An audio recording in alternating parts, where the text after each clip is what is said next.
right. Good morning or good afternoon, everyone, depending on where you're joining us from today. I think we're ready to go. Thank you so much for joining us for today's webinar. Hello from Los Angeles. I'm so excited about today's webinar because we're going to be talking about this really fascinating subject of niching down.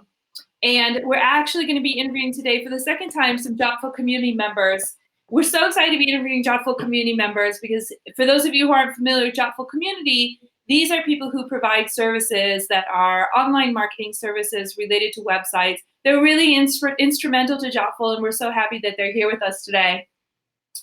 Before I introduce our two guests, I'd love to cover a couple of housekeeping topics. First of all, today's webinar is being recorded.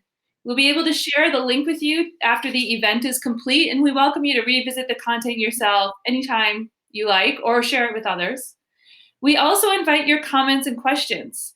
You'll see that there's a Q&A chat box on the screen. If you think of a question for the guests at any point, just type it in here. We do only have a half hour today, so we'll do whatever we can to get through those questions, and if we have others, we'll try and contact you afterwards. All right, so I think we are here. I'm a little bit worried because Tarun has suddenly gone black. Are you with us, Tarun? I'm still here, yep. So Tarun is apparently dialing in from outer space. We can't see him, we hear him with an echo, but he is here. So let me introduce our two guests for today. The first is Tarun Gehani. Tarun is the SEO director at Pure Visibility. We have an all Midwest group here today, and Tarun is located with me in Ann Arbor, Michigan, although clearly not in the same room. As you can see, he's in the nighttime over there. And then also Lisa Salamon-Handel. Lisa is a member of Jotful Community. She is the brand strategist and writer at Refine and Conquer, and so also the sort of head honcho over there. So I'm really excited to have both of you here today. Lisa, when we originally, it was you who had the idea for this particular topic, and you came to me about this topic of niching down, and I was so excited because I just read this book by Christopher Lockheed, right? Niche Down, How to Become Legendary by Being Different. So I thought you might just start us off today by explaining what it means to niche down. What is this in the first place?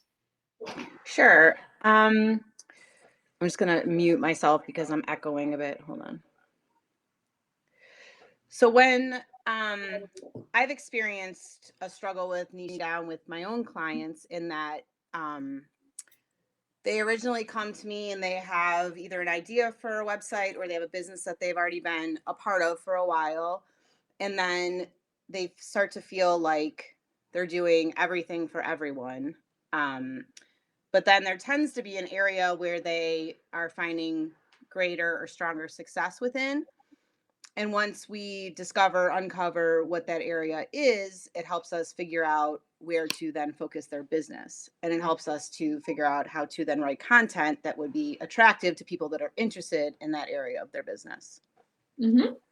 Awesome. And Tarun, we talked a bit about sort of why it's helpful to niche down. We talked about sort of the basic benefits of it. And I know you have an experience that touches upon all of these benefits. But we talked about how when you niche down, you start to experience market pull, right? As opposed to you doing push marketing. We talked about how it creates a flywheel. People hear about you. They know that you're the expert in this area, so more people hear about you. And also you're able to refine your skills in that area. You just get better at it. And then ultimately it allows you to raise your prices. And I know that you have a specific experience that touches on all of three of these. Might you share that? Yeah, absolutely. So as you mentioned, currently I'm the SEO director at Pure Visibility. We're a digital marketing agency specializing in SEO and PPC. I'm here in Ann Arbor, Michigan.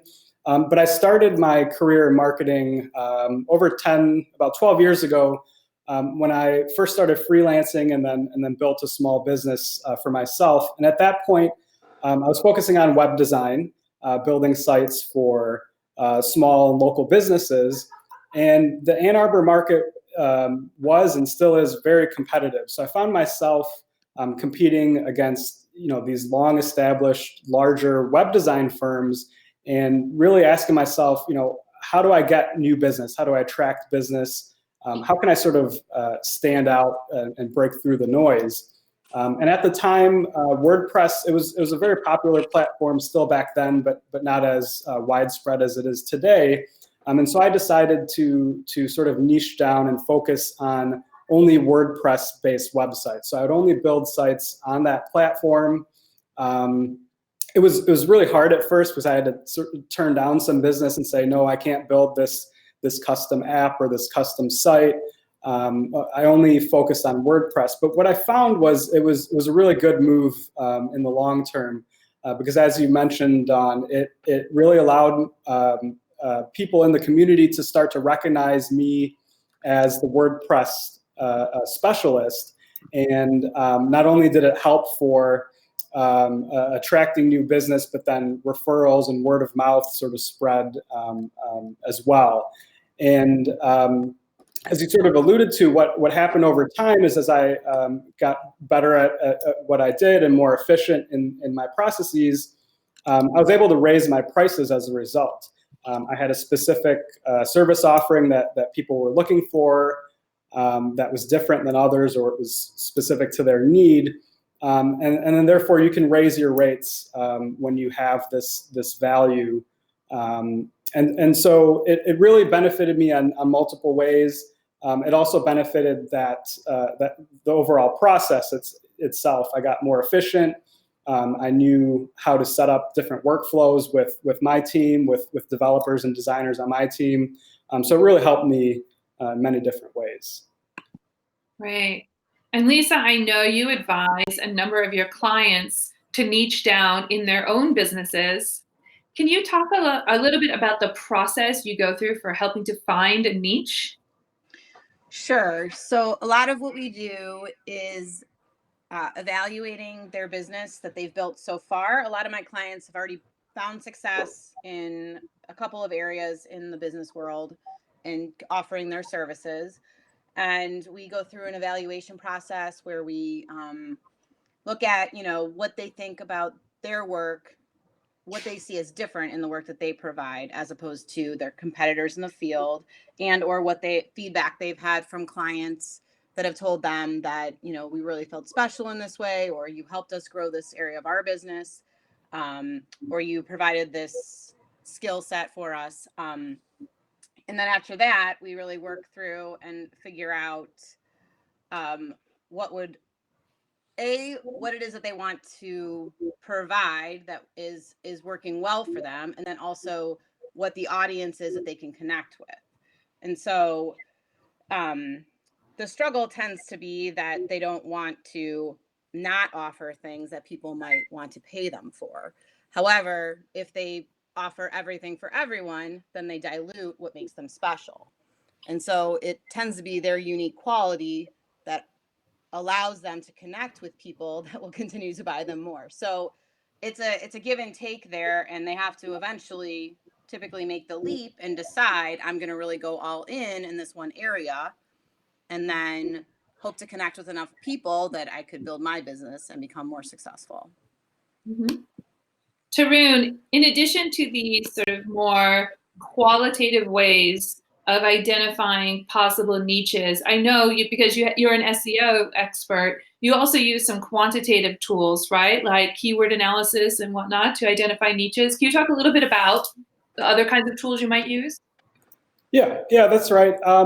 So we do this, not only to help businesses sort of refocus their audience or their service offerings to sort of niche down the business and the services, but also when on the SEO end, when we're researching keywords and we're trying to create a piece of content that's going to reach its highest potential, we can ask sort of these same questions instead of looking at something very broad, a particular subject that's all encompassing. Or I use the example of the word shoes. When we're trying to optimize a piece of content for the word shoes, not only is it going to be very difficult since it's a very broad term, it's going to be highly competitive. Other sites, more established brands are going to show up in the search results. But then you also, it's very difficult to understand what's the intent behind that search for a user. Are they looking just to research generally about shoes, about what material makes it up. Are they looking to purchase shoes? And if so, what type and what size? So in the keyword research process, we're not going to go after a broad term like that. We're going to narrow it down and say, for example, women's Nike, size 8 running shoes, and then you're very specific.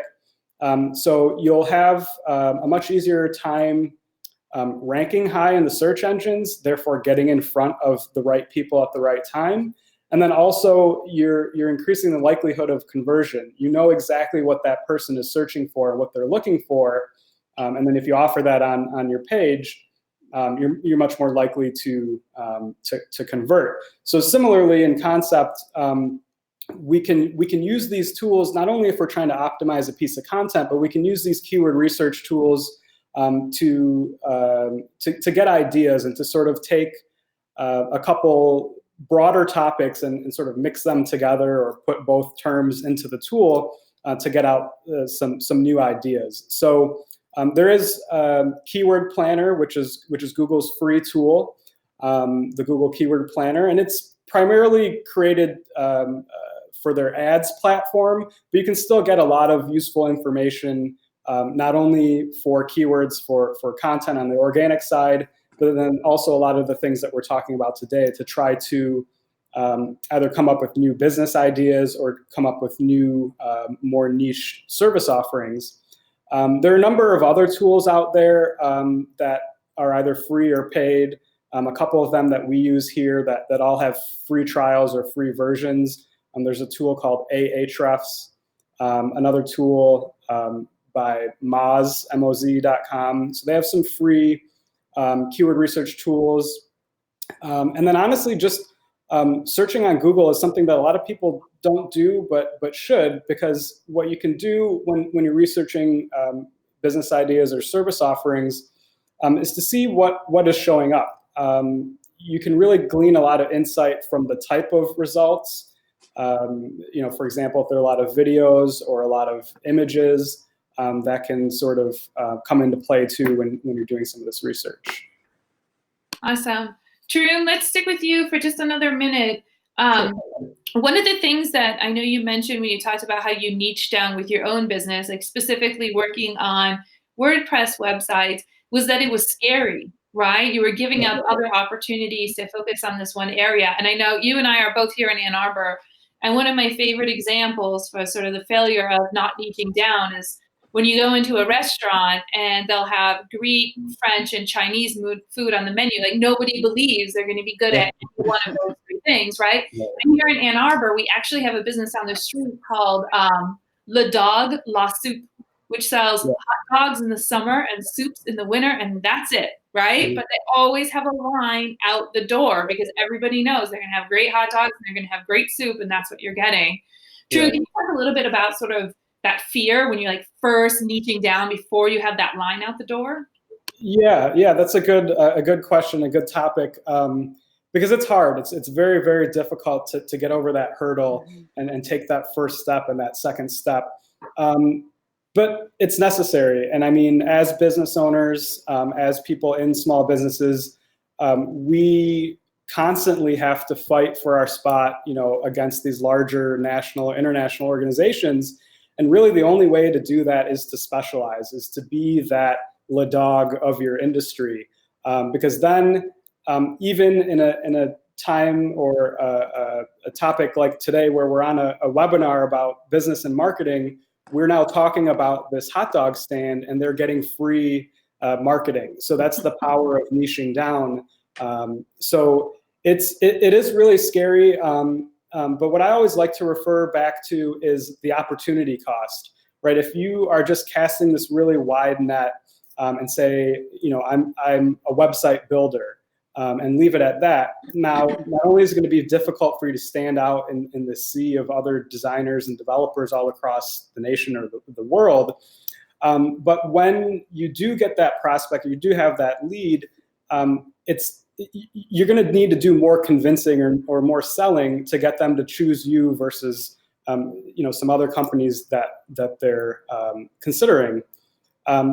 So if we just take those first few steps and say, okay, I am a WordPress web designer, or I'm a web designer for lawyers, then not only is that perceived value heightened, but then you get, in theory, more leads. And then as we're talking, this word of mouth and these referrals spread more naturally. But then you can charge higher rates, as we mentioned earlier. You specialize in websites for lawyers, as an example. So lawyers know that you know their industry, and so therefore not only are you going to build them a good website from a user experience or from code optimization perspective, but it's going to have the copy and the language and different elements that appeal to their audience. So they're more likely to not only select you, but then you can charge higher rates, and you're more likely to retain them as clients for maintenance or other services as well. Mm-hmm. Awesome. Lisa, I think one of the most interesting things about your business is that not only are you advising small businesses on things like how to niche down, but you are a small business owner yourself, right? So you've experienced that same thing. Can you talk a little bit about sort of your experience going through it? Sure.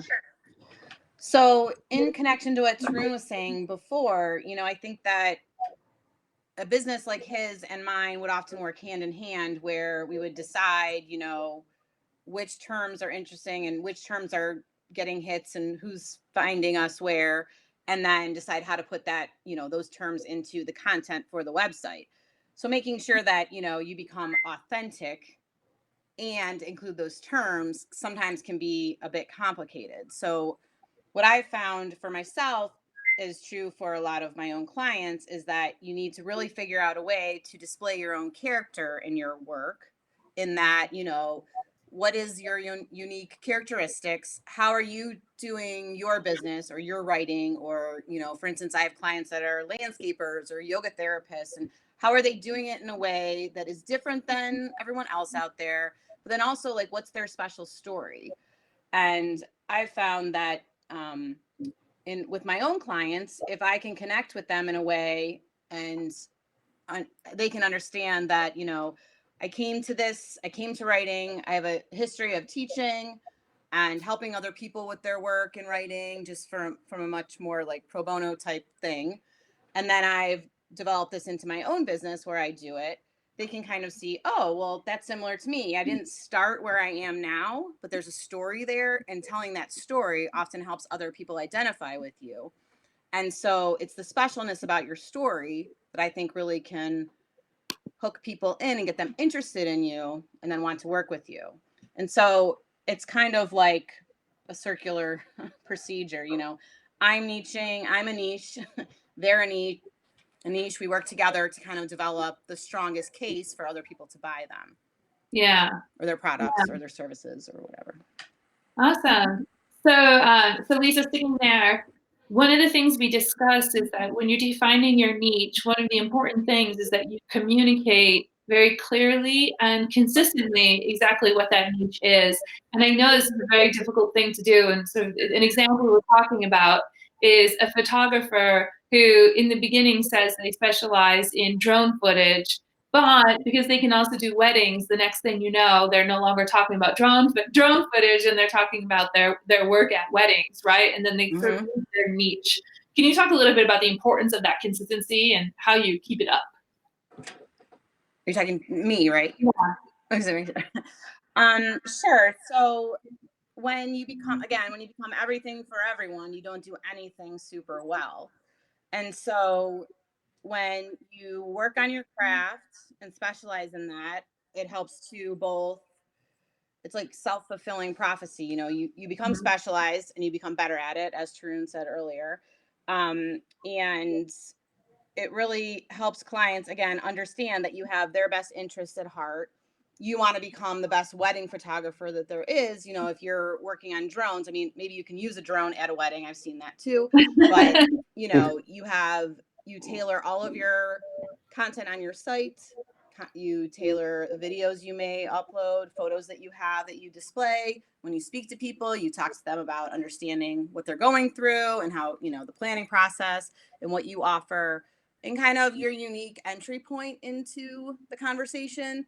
There might be other more traditional photographers out there that take wedding photos in a different way. You may be more cutting edge. You may take more urban type style, so you would hopefully work your best to describe exactly what you offer to them and what could make, for the best photos for them, that's going to work for them, and the characteristics that they like. And, hopefully the two of you can unite and, work together.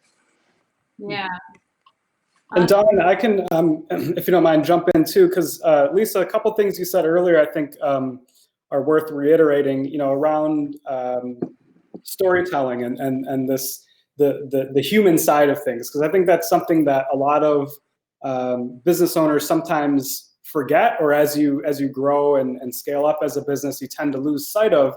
But I think it's vital for expanding and continuing to grow in your respective market is that human aspect. At the end of the day, we're all people. We want to connect with other people that we trust and have confidence in, especially if we're paying money to them for their services. So I think that's super important to make sure you get that story right, that you work with a copywriter or a brand strategist that really knows how to ask those right questions to get that message down on paper and then on your website.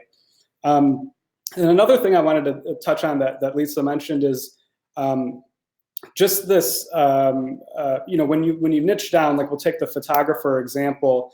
If you're a photographer who's doing drone and weddings and bar mitzvahs and all these different types of photography, not only is it going to be hard to accurately and efficiently tell this brand story so that it resonates with people and your message spreads through these natural, like word of mouth channels, but also it's going to be difficult to showcase your website to Google. Google's going to have a difficult time understanding sort of where you fit in with all the other photography websites, where your content, your blog post, should rank in comparison to competing pieces, versus if you double down and go all in with wedding photography and all your blog posts talk about, receptions or how to the best lighting for wedding photography or so on and so forth, you have a much easier chance of Google coming and understanding the content and then accurately indexing your pages so that you can resurface the result when people are searching for these terms. Yeah, that's a really good point. Oh, sorry, that's a really good point. It doesn't just relate to search, right, to organic search, but also to all paid marketing as well, right? Because absolutely. If you're marketing to brides who are getting ready for a wedding, that's very different from marketing to, say, landlords who want drone footage of their new building, right? Yeah, Lisa. I was just going to say that, with blog writing, it's a great way to elaborate a bit more on your content throughout your website. I often suggest to clients that we build in a blog. It's not usually in the first stage of the website, but usually tends to be down the road a bit. But we use the content on their blog to further delve into some of their specific either philosophies and inform what they're offering, what they do, characteristics about them, their story, anything throughout their site where you're informing, like your services page. We might have a few blog posts that further describe like a time when they offered this service and what the story was behind that. And as Tarun said, that can also help because you have more words that refer back to that, which helps the search find you. And also sometimes those blog posts get passed around, which he can speak more to this than I can, but I think that helps people lead back to your website. So having, refined and exact content that describes who you are, your characteristics, things that are special about you can really help lead people back to you as becoming the specialist, the niche character in this particular business offering. Right. Tarun, I'm going to go to you for some last words, but as we do, if there's anybody on the webinar who has any questions, go ahead and type them into the chat box now, and we'll make sure that we catch them before the end of the call. Tarun, you're up. Sure. Yeah. Just kind of building off of what Lisa was just talking about and trying to avoid the direct sunlight here. I think that's worth repeating. You know, it's very similar what happens offline in terms of word of mouth marketing and spreading your message and getting referrals and sort of building up a community. We can take these same concepts to the digital sphere as well. And the more you niche down, you know, sticking with this wedding photographer, the more you focus your content, your marketing efforts, your paid efforts on a particular segment of this industry, the more, you know, the more momentum you're going to build up. Mm-hmm. People online are going to refer to you as the wedding photographer of the Midwest or wherever your market is, and it's much easier to build upon that and sort of have this snowball effect than it is to try to you know, appeal to everyone, as Lisa mentioned earlier. So a lot of the concepts can kind of work back and forth. We can take what we learn offline, or we can take what we learn online and apply them to both sides. And I think there's something to be said that's really powerful with momentum and in business in general. The more you kind of focus and stay on this path, the larger success you're going to see in a shorter amount of time. I forget who first coined the phrase, but it's something that I like to live by, is just try to improve 1% each day. And really, it's not that much when you think about it, but this sort of compounding interest, you'll see all of a sudden in a year's time or 2 years down the line that you are able to not only raise your rates, but get that type of business without changing much in terms of your delivery, as long as you focus down and you can show your specialty or your value in your market. Wonderful. Well, thank you so much, Lisa and Tarun, for joining us for today's webinar. It was super interesting and fantastic. We will be posting this online, so those of you who want to watch it again or share it with your friends, you can go ahead and do that. And that ends it for today. Thank you so much, everybody. Take care. Thank you.